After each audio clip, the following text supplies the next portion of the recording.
بسم الله الرحمن الرحيم. الرحمن علم القرآن خلق الإنسان علمه البيان. الشمس والقمر بحسبان والنجم والشجر يسجدان.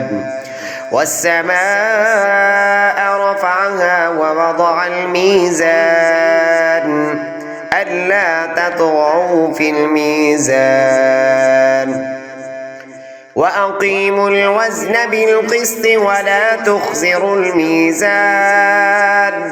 والأرض وضعها للأنام فيها فاكهة والنخل ذات الأكمام والحب ذو العصف والريحان. فبأي آلاء ربكما تكذبان؟ خلق الإنسان من صلصال كالفخار وخلق الجان من مارج من نار. فبأي آلاء ربكما تكذبان؟ رب المشرقين ورب المغربين. فبأي آلاء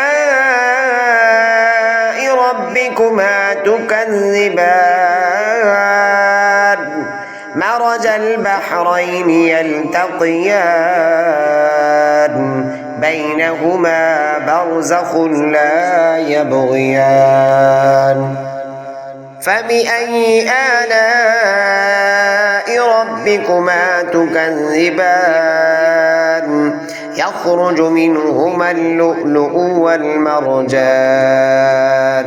فبأي آلاء ربكما تكذبان؟ وله الجوار المنشآت في البحر كالأعلام. فبأي آلاء ربكما تكذبان؟ كل من عليها فان ويبقى وجه ربك ذي الجلال والإكرام.